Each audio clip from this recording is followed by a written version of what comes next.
Rapazes, queria deixar um texto da Palavra de Deus, uma meditação, uma reflexão, que está no livro de Romanos capítulo 10 e a partir do versículo 13, eu quero fazer uma leitura desse texto e também contextualizar. Esse texto fala sobre a fé. O versículo 13 diz assim: porque todo aquele que invocar o nome do Senhor será salvo. Como, pois, invocarão aquele em quem não creram? E como crerão naquele de quem não ouviram? E como ouvirão se não há quem pregue? E como pregarão se não forem enviados? Como está escrito: quão formosos os pés dos que anunciam a paz, dos que anunciam o evangelho da paz, dos que anunciam alegres novas de coisas boas. Mas nem todos têm obedecido ao evangelho, porque Isaías diz: Senhor, quem creu na nossa pregação? Versículo 17: de sorte que a fé vem pelo ouvir, e o ouvir pela palavra de Deus. A fé vem pelo ouvir e o ouvir pela palavra de Deus. É um texto bastante pregado, bastante citado, este versículo 17 do capítulo 10 de Romanos. E o que eu quero enfatizar nesta noite para reflexão é que dentro desse texto e outros que a gente vai meditar nessa noite, o assunto fé nos traz 3 características que podem edificar a nossa vida através dessa meditação. E a primeira delas que eu quero que vocês reflitam é sobre o ambiente de fé. O ambiente de fé.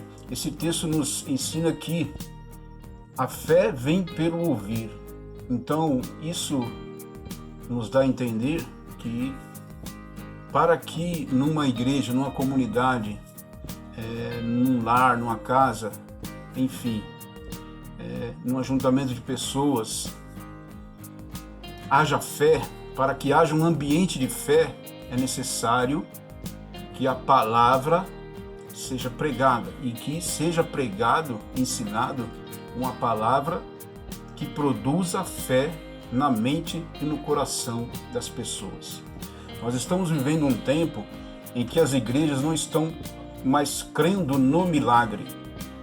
Não se crê mais em milagre. Hoje, as pessoas creem mais na ciência, na medicina, na psicologia, nos métodos, na tecnologia, mais do que na própria palavra de Deus. E eu quero deixar um recado que nada substitui o poder de Deus.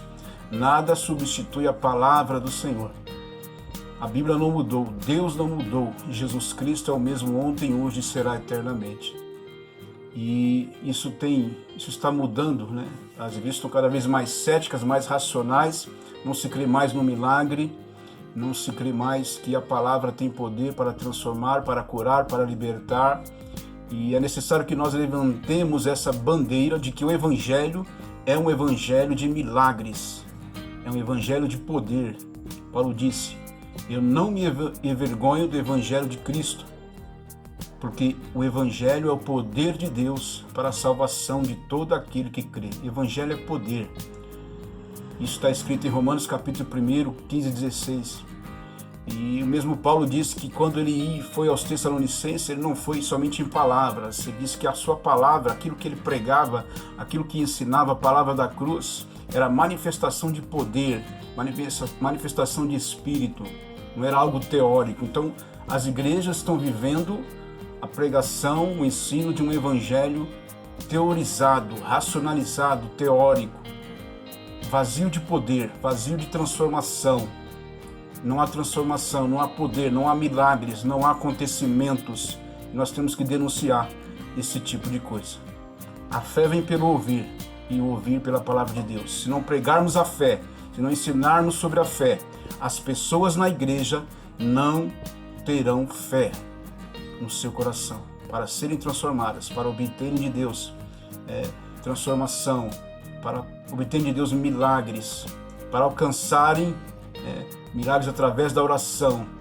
A fé é requisito para se achegar até Deus.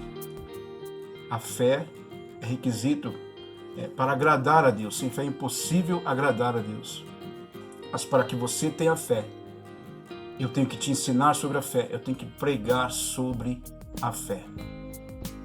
E você, obreiro, pregador, ensinador, fale sobre a fé. Produza um ambiente de fé na sua igreja, na sua comunidade, na sua casa, no seu lar. Quero deixar essa palavra para a sua meditação nesta noite, em nome de Jesus.